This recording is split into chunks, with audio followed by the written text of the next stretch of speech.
Evil is a word used to describe immoral actions and thoughts. If one is to be evil, then their thoughts and actions must either be wicked or immoral. However, a common missing attribute of evil is its power to corrupt, making a human unable to reach their full potential. Evil is also a burden that eventually crushes anyone who bears it. This series on the 3 moving evils of Kengan Omega will be looking at this very cycle and how it plays out with Fei Wangfang. But before we get into any of that, don't forget to like and sub. And yes, this is a new full-on analysis series on the 3 Kengan Omega villains. So make sure to subscribe to see the other videos as well. But without further ado, let us begin.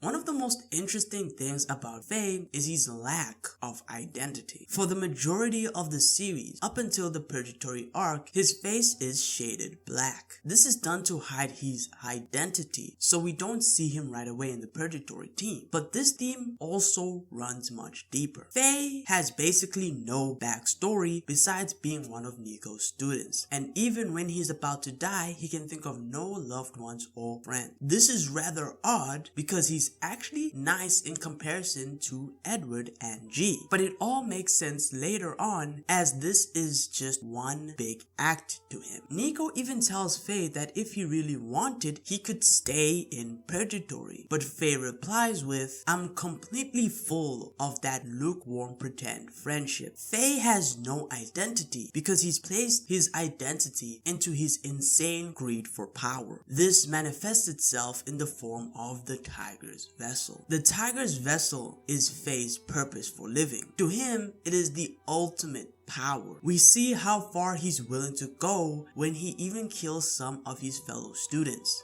In fact, the only reason he doesn't just go for Oma is because he's forbidden from doing so. Otherwise, he would be no exception. With Fei's greed put into perspective, it puts a pretty bleak light on Fei's carefree attitude, as the only reason he acts that way is because he doesn't see people as a threat to the tiger's vessel's power, or he's just simply acting. The most important part of his character is actually talked about by Setsuna, who can tell straight away the type of person Fei is, calling Fei, "You are the child of Oma and I." Setsuna is more than likely talking about the fact that Fei has the great potential and majesty of Oma, but has the worst parts of Setsuna from his past self. Setsuna in Kengan Ashura was also an incredibly selfish and greedy person who disguised his actions in righteousness. Setsuna himself later admits to this, saying, "Ironic, isn't it? It was the man I hated the most that made me realize I wasn't seeking God.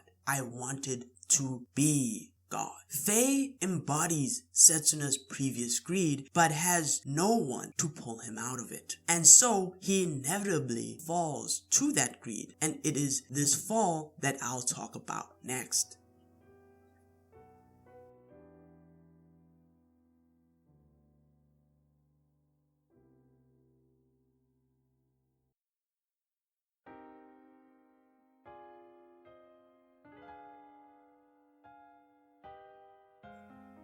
Fei's inevitable fall is in his one and only fight in the series. However, calling it a fight is a bit of a stretch. Fei vs Wakatsuki is simply a stage where Fei gets to indulge in his greed and also show off just how powerful he is. Fei does not take Wakatsuki seriously for most of the fight, and his attitude towards Wakatsuki is like that of an adult playing with a child. Fei's power is leagues beyond Wakatsuki's from a martial arts standpoint and even from a raw power standpoint. However, even though Fei's greed has gotten him that far, potentially being one of the strongest characters we have ever seen in the series, great power has a great weakness, and it's usually the power itself. Wakatsuki, before his fight with Fei, fought Oma, who was another Nico style user. Wakatsuki's Fei's fight against Oma did teach him about the possible weaknesses of the Nico style techniques, but another lesson was how power can be used against itself. Demon's Bane is a technique that turns the power of the opponent against them, and so the more powerful you are, the more powerful the attack Demon's Bane becomes. And Wakatsuki fell victim to that because he was unable to recognize that the very strength he had built up was now his enemy. Fei falls for the exact same trap when he uses his Divine Demon power-up. Divine Demon is incredibly powerful, but also shows Fei's lack of identity as well, since it's just almost advanced and Setsuna's fallen demon. When Fei activated Divine Demon, he proceeds to completely dominate Wakatsuki, but secretly, Wakatsuki plans to use Divine Demon's power against Fei, as when he tries to deactivate it, Wakatsuki will strike.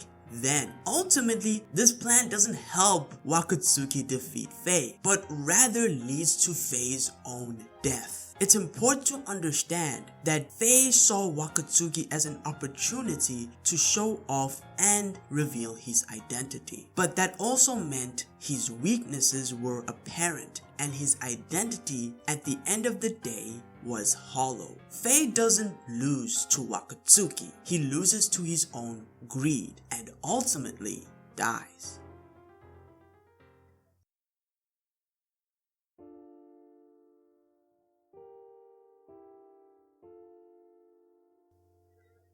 The story of Fei Wangfang is a tragic one. A person with such promise and potential only to end up tying himself down to his greed to become the tiger's vessel. The evil of Fei is ultimately his undoing, but also the inevitable end to the path he was taking, becoming nothing more and having no one to save him. Fei wished to stand on top of a mountain of corpses as the new tiger's vessel, but in the end ended up just being a part of that mountain of corpses itself.